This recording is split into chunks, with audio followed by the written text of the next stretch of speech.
హల్లెలూయా, హల్లెలూయా. వెలుపలికి రావాలి.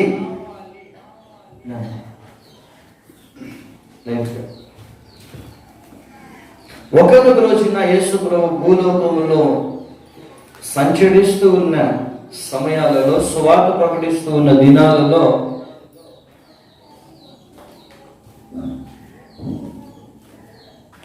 బెత్సయిదా అనే గ్రామానికి ప్రభు వచ్చాడు.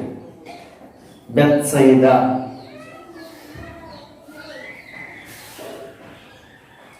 ఆ గ్రామానికి వస్తే ప్రభుని చూసి, ఆయన శిష్యుని చూసి ప్రభు దగ్గరికి ఒక గుడ్డివాడిని తీసుకుని వచ్చారు. ఒక గుడ్డివాడిని తీసుకుని వచ్చారు. ప్రభువా, ఇతన్ని ముట్టునైనా, ఇతడు కన్ను కలబడేటట్టు చెయ్యి అని అతను ముట్టవలనని వాళ్ళందరూ వేడుకుంటున్నారు. ప్రభు ఏం చేశాడంటే, వాళ్ళు చెప్పారు కదా, వెనువంటనే తన కార్యాన్ని చేయకుండా ఆ వ్యక్తిని ఏం చేశాడంటే ఊరి వెలుపలకి తీసుకుని వెళ్ళాడు. ఎక్కడికి? ఊరి వెలుపలకి తీసుకుని వెళ్ళాడు.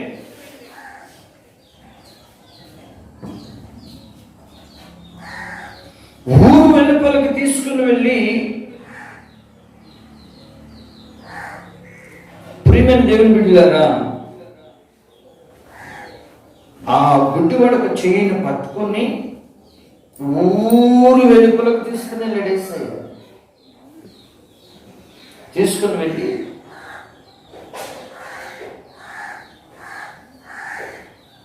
వారి కన్నుల మీద అలా ఉమ్ము వేశాడు.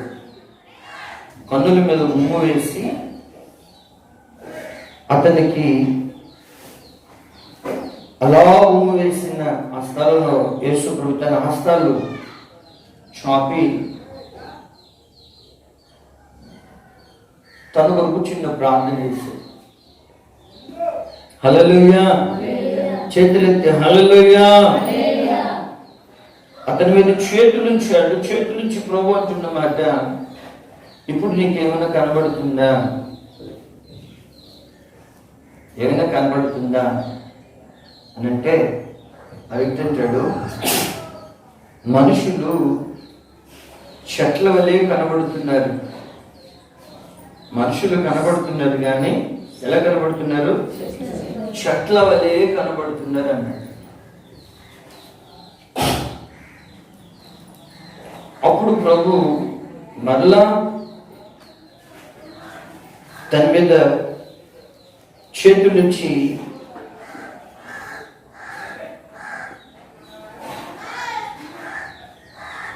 నీకేమైనా కనబడుతుందా అని మరలా ప్రభు తనని అడిగాడు. అప్పుడు ఆ వ్యక్తి ఏమంటాడంటే, మనుషులు నాకు స్పష్టంగా ఉన్నది ఉన్నట్లుగా కనబడుతుంది అని చెప్పాడు. హల్లెలూయా. ఎవరితను? గుడ్డివాడు. అక్కడే స్వస్థపరచొచ్చుగా ప్రభు, అక్కడే చూపు దయచేయచ్చుగా. కానీ అతను ఎక్కడ తీసుకుని వెళ్ళాడంటే ఊరు వెలుపటికి తీసుకుని వెళ్ళాడు. ఊరు వెలుపలికి.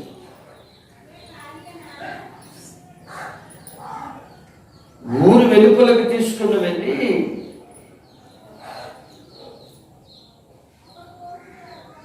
చేతు నుంచి ఉమ్ము వేసి, చేతు నుంచి నీకేమైనా కనబడుతుందంటే సరిగా కనబడని స్థితి. మనుషులు చెట్ల వలె కనబడుతూ ఉన్న పరిస్థితి. మరలా చేతు నుంచి నీకేమైనా కనబడుతుందంటే స్పష్టంగా కనబడేటువంటి దృష్టి కలిగి నాకు స్పష్టంగా కనబడుతుంది అని చెప్పాడు. అప్పుడు ఆ వ్యక్తితో ప్రభు ఏమంటాడంటే, మార్క్స్ వార్త 8వ అధ్యాయము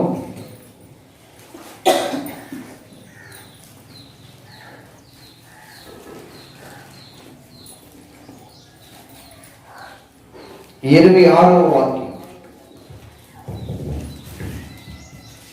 అప్పుడు యేసు నీవు ఊరిలోనికి వెళ్ళవద్దని చెప్పి ఊరిలోనికి వెళ్ళవద్దు. అయ్యా ఎందుకని అయ్యా?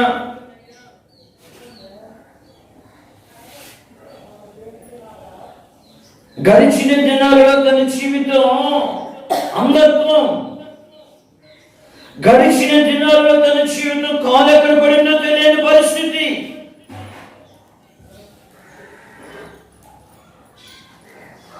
ఎవరు తన పక్కకుండా పోతున్నారో తెలియని పరిస్థితి.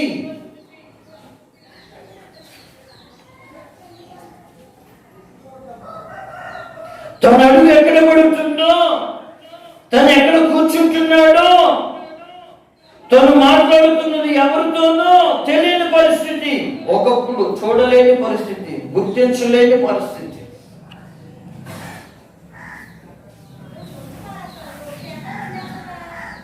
అయితే ఊరుకు వెలుపలికి వచ్చిన అతనితో వెలుపలికి వచ్చి దృష్టి పొంది క్షుణ్ణంగా వెలిగేదో చీకటేదో తన కాలు ఎక్కడ పడుతుందో క్షుణ్ణంగా గమనిస్తూ ఉన్న వ్యక్తితో ప్రభు పలుకుతున్నమాట, ఊరిలోనికి వెళ్ళద్దు.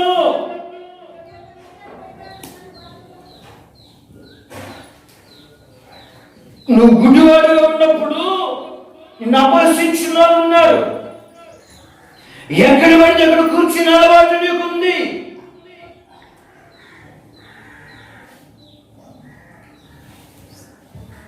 ఇప్పుడు నా దగ్గరకు వచ్చావు కనుక, నేనే నీ చేయి పట్టుకున్నాను కనుక, ఊరి వెలుపలకు తీసుకొని వచ్చాను కనుక వ్యత్యాసం తారతమ్యం తెలియని చీకటేదో వెలిగేదో పరిశుద్ధేదో పాపమేదో తెలియని నీకు నా కొన్ని కన్నులు తేటగా కనబడేటట్లు చేశాను కనుక ఊరిలోనికి వెళ్ళద్దు. అంటే ఎక్కడి నుంచి నువ్వు వచ్చావో, ఎక్కడి నుంచి తీసుకొని నేను వచ్చానో మరొక ఆ స్థితిలోనికి వెళ్ళద్దు. జాగ్రత్త. హల్లెలూయా. చేతులెత్తి హల్లెలూయా, హల్లెలూయా. క్రైస్తవుడు వెలుపలికి రావాలి, దేవుని నుంచి వెలుపలికి రావాలి. మనం ధ్యానిస్తున్నాం. వెలుపలికి వస్తే ఏం జరుగుతుంది? వెలుపలికి రానంత వరకు కూడా ఐగుప్తులు ఎక్కడున్నారో, ఐగుప్తులోనే బానిసలు బ్రతుకులోనే ఉన్నారు ఇశ్రాయేలీయులు. ఐగుప్తుని విడిచిన తర్వాత బానిసత్వం బ్రతుకుల నుంచి ఏమొచ్చింది? విడుదల వచ్చింది. ఐగుప్తు నుంచి వెలుపటికి వచ్చారు. హల్లెలూయా, హల్లెలూయా. ప్రేమని దేవుని బిడ్డలారా, ప్రభు పేరిట మనం వెలుపటికి వస్తే ఏం జరుగుతుంది?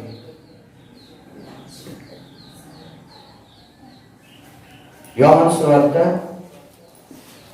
10వ అధ్యాయము 3వ వాక్యం.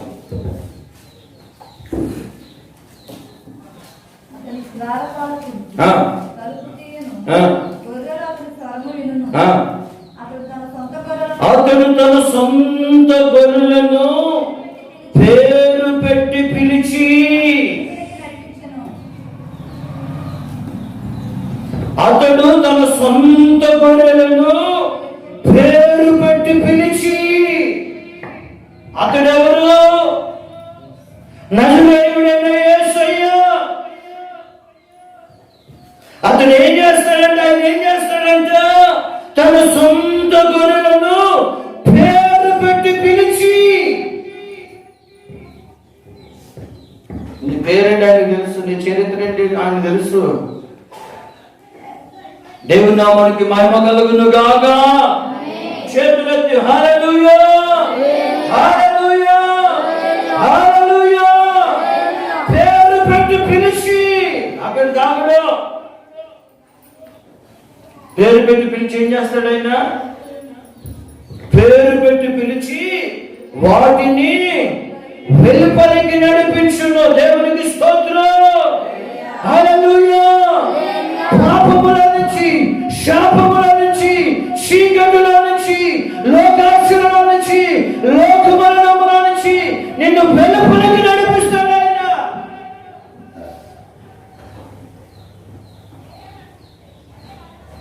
ఆయన నిన్ను పేరు పెట్టి పిలిచాడు.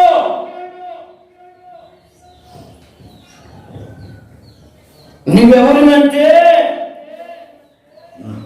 తన సొంత గొర్రెవి.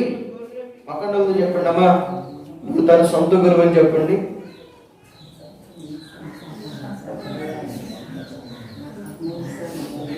విశ్వసించి అందరూ చెప్పండి, అందరూ చెప్పండి. అమ్మా నువ్వు తన సొంత గొర్రె అని చెప్పండి.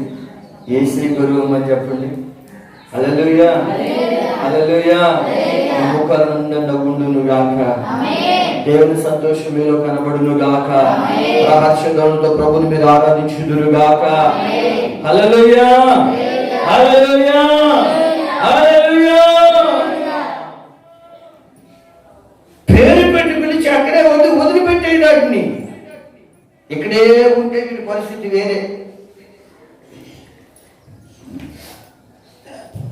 ఆ గుడివాడు చెప్తున్నాడు, వెలుపలికి వచ్చావు కదా, ఊరిలోనికి పోవద్దు.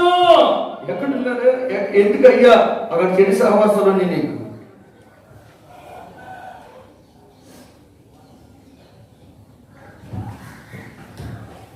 నీ కళ్ళు కనబడినప్పుడు నీ అడుగు ఎక్కడ పడుతుందో తెలియని పరిస్థితి నీది.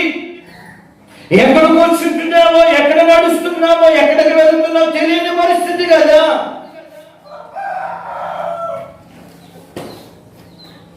ఆకుటి వాడితో ప్రభు అంటున్నాడు, నేనే నీకు కళ్ళు కనబడేటట్లు చేశా. కళ్ళు అంటే అవి భాగమైన కళ్ళు అనుకోండి.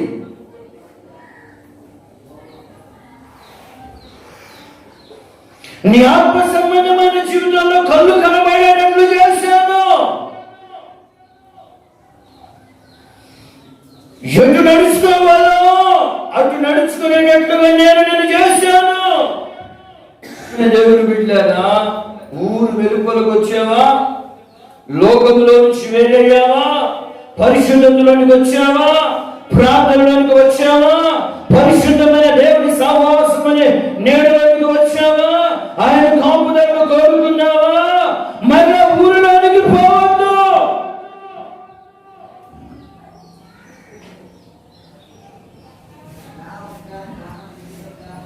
గుడ్డోడు పరిస్థితి ఏంటంటే, ఎవరేదన్నా పెట్టి వినిపిస్తూ ఉంటే భలే ఉందిరా అంటాడు గుడ్డోడు. చాలా బాగుంది అంటాడు. కారణం ఏంటి? గుడ్డోడు కదా. తన సొంత గొర్రెలను ఆయన పేరు పెట్టి పిలుస్తాడంట. దేవునికి స్తోత్రం. హల్లెలూయా, హల్లెలూయా. ఆయన నిన్ను పిలిచాడు.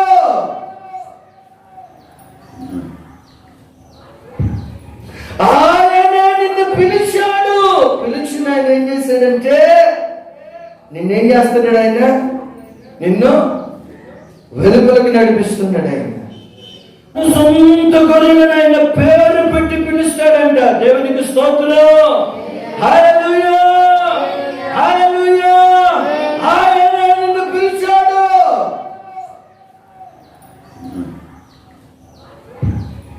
ఆయన నిన్ను పిలిచాడు.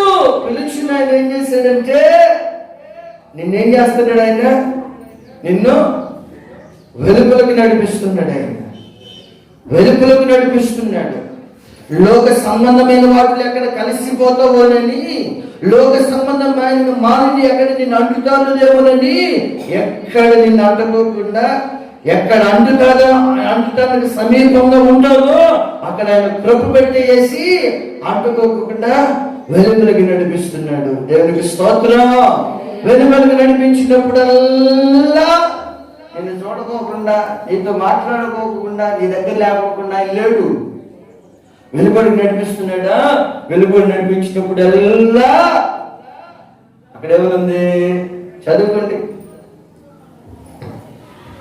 వెలుపటికి వాటిని వెలుపలికి నడిపించును, మరియు అతడు తన సొంత గొర్రెలన్నిటినీ వెలుపటికి నడిపించినప్పుడెల్లా వాటికి ముందుగా నడుచును. చెప్పగలదు ప్రభు నన్ను కనపరచండి. లోకానికి వేరైనటువంటి నీతో, పాపానికి వేరైనటువంటి నీతో, లోకాశులకు వేరైనటువంటి నీతో, ఆయన స్వరాన్ని విన్నటువంటి నీతో, ఆయన పిలుస్తున్నటువంటి నీతో, ప్రియమైన దేవుని బిడ్డలారా, వెలుపలికి నడిపిస్తున్న నీతో ఎవరున్నారంటే నజరేయుడైన యేసు.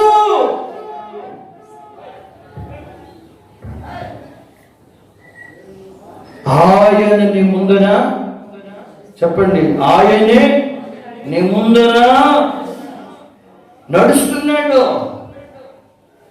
నీవు ఆయన గొర్రెవైతే, ఆయన స్వరాన్ని నీవు ఉంటే, ఆయన దర్శనం నువ్వు చూస్తే, ఆయన చెప్పిన మార్గాలను నడిస్తే ఆయన నీ ముందు ఉన్నాడు.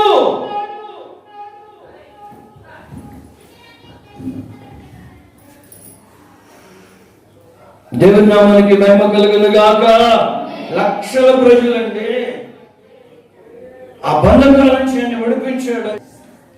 అలా మేఘ స్తంభం ఆయన ఉన్నాడు. రాత్రి వేళ అగ్ని స్తంభమై, అలా దగ అగ్ని స్తంభమై ఆయన అలా నిలబడుకుని ఆయన ప్రజల ముందు నడుస్తూ ఉన్నాడు. దేవుని నామానికి మహిమ కలుగును గాక. చేతులెత్తి హల్లెలూయా, హల్లెలూయా. ప్రభు పేరిట మనవి చేస్తూ ఉన్నాను. ప్రియమైన దేవుని బిడ్డలారా, చెప్పండి, వెలుపటికి వచ్చిన ప్రతి ఒక్కరితో యేసయ్య ఉన్నాడు. నీ ముందు యేసయ్య నడుస్తున్నాడు. వెలుపటికి వస్తేనే చూపు దృష్టికి సరిగా కనబడుతుంది. అనగా మనోనేత్రం వెలిగించబడి సరిగా కనబడుతుంది. లోకంలోనే ఉండి వెతికితే, లోకంలోనే ఉండి ప్రార్థన చేస్తే, లోకంలోనే ఉండి విడిచిపెట్టవలసిన విడిచిపెట్టకుండా వెతికితే ఆయన దొరకడు, కనపడ్డు. లోకానికి వేరై వెలుపటికి రా. వెలుపటికి వస్తే నీకు ఆయన దర్శన భాగం ఇస్తాడు. నీ స్వరమే, ఆయన స్వరంతో నీతో మాట్లాడి నిన్నే ఆయన వెలుపలికి నడిపిస్తున్నాడు. ఎక్కడ కలిసిపోతుందో, ఎక్కడ కలిసిపోతాడని చాలా ఎలక్ట్రుకుంటాడు ప్రభువు. హల్లెలూయా, హల్లెలూయా. వెలుపడికి వస్తే నీ ముందు ఆయనే నడుస్తున్నాడు. నువ్వు తన సొంత గురువు కనుక నిన్ను పేరు పెట్టి అయినా పిలిచాడు. గుర్తుందా? గుర్తుందా? మాట్లాడుతున్నా, గుర్తుందా? ఆయనే నిన్ను పిలిచాడు. ఇప్పుడు వెలుపడికి వచ్చిన తర్వాత ఇక అంత ప్రశాంతత అనుకోబాకండి. కొరింథీయులకు రాసిన పత్రిక 2 కొరింథీ 7వ అధ్యాయము 2 కొరింథీయులకు రాసిన అపోస్తలుడైన పౌలు కొరింథీయులకు రాసిన పత్రిక 7వ అధ్యాయము 5-6 వాక్యాలు.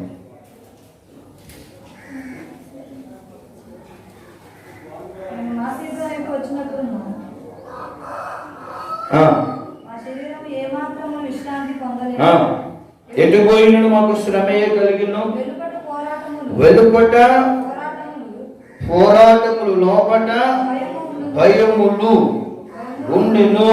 హల్లెలూయా. వెలుపటికి వచ్చిన వారికి ఏముంది? వెలుపట పోరాటాలు ఉన్నాయి. అయినప్పటికీ భయపడకు. కింద వాక్యంలో, అయినను దీనులను ఆదరించు దేవుడు తీతు రాక వలన మమ్మును ఆదరించెను. చెప్పగలడు ప్రభువును కనపరచండి. వెలుపలికి వచ్చిన వారికి పోరాటం ఉంది. వెలుపలికి వస్తే చూపు సరిగా కనబడుతుంది. వెలుపలికి వస్తే నీ ముందు నడిచేవాడు నజరేయుడైన యేసు. వెలుపలికి వస్తే సమృద్ధిగా జీవం కలుగుతుంది. వెలుపలికి వస్తే ప్రియమైన దేవుని బిడ్డలారా, వెలుపలికి వస్తే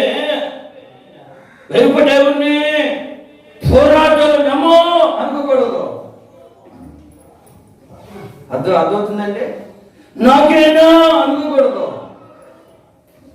అటన్నిటిని తప్పించేవాడు, అటన్నిటి నుంచి విడిపించేవాడు, నీకు క్షేమం ఇచ్చేవాడు, నీ కుటుంబానికి క్షేమం ఇచ్చేవాడు, అద్భుత ఆశ్చర్యకాలు నీ జీవితంలో చేసేవాడు, ఉన్నతమైన భీకర కార్యాలు చేసేవాడు, దైవశక్తుడైన దేవుడు నీ ముందు నడుస్తూ ఉన్నాడు. వచ్చిన పోరాటాలన్నీ ఏదొచ్చినా ఆయన చూసుకుంటాడు. వెలుపటిలో ఉన్నాయి పోరాటాలు, లోపటే ఉన్నాయి భయం. అపోస్తున్న పౌలు అంటుందండి,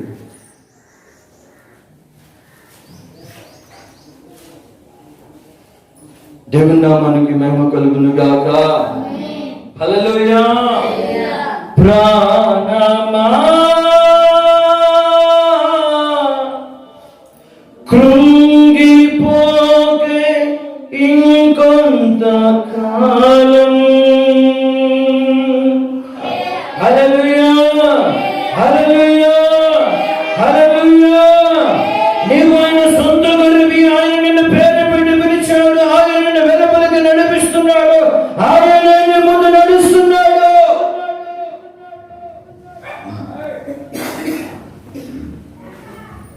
భయపడకు.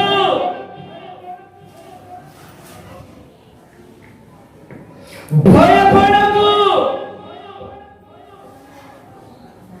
నీ ముందు ఎవరున్నారు చెప్పండి? నీ ముందు ఎవరున్నారు? మనసారా నిండు మనసు చెప్పుకోండి, గుండెలు చేసి నా ముందు యేసయ్య ఉన్నాడు. దేనికి నేను అధైర్య పడను. యుద్ధము యెహోవాదే, యుద్ధము రాజులు మనకెవ్వరు లేరు, సూర్యులు మనకెవ్వరు లేరు. రాజు ఒకడే ఉన్నాడు. బల సౌర్యం కలిగిన సూర్యుడు ఒకడే ఉన్నాడు.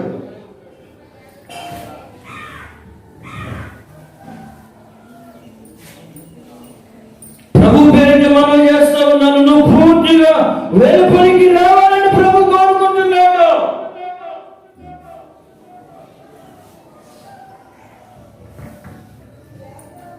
లోతు నువ్వు ఒక్కడిగా వెలుపలికి రావడం కాదు.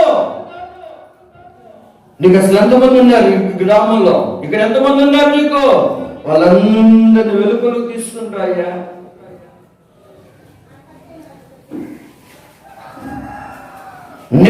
నీకెంతమంది ఉన్నారు? నీకు కుమారులు ఉన్నారు, కుమార్తెలు ఉన్నారు, అల్లులు ఉన్నారా, రక్త సంబంధికులు అసలు నీ గుంపు ఎంతమంది?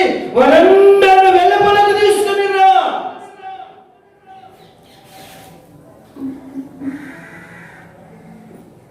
వెలుపలికి వస్తే చెప్పండి, వెలుపలికి వస్తే నీకు దృష్టి సరిగా కనబడుతుంది.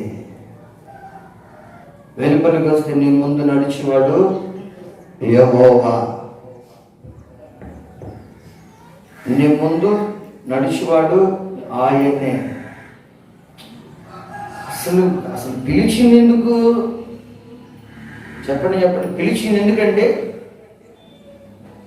ఎప్పుడున్నా అక్కడే ఉండటానిక? పిలిచింది ఎందుకంటే ఎక్కడున్నావు అక్కడే ఉండటానిక పిలిచింది. వెలుపలికి నడిపించడానికి కదా పిలిచింది నిన్ను. ఇప్పుడు వెలుపలికి వస్తేనే చెప్పండి, ఇప్పుడు పూర్తిగా వెలుపలికి వస్తేనే లోకంలో నుంచి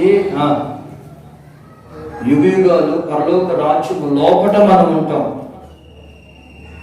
పూర్తిగా ఇప్పుడు వెలుపలికి రాలేదని అనుకో, పరలోక రాజ్యానికి వెలుపట ఉండవలసి వస్తుంది. అక్కడ ఏర్పు, పండ్ల కొరుకుట, చీకటి,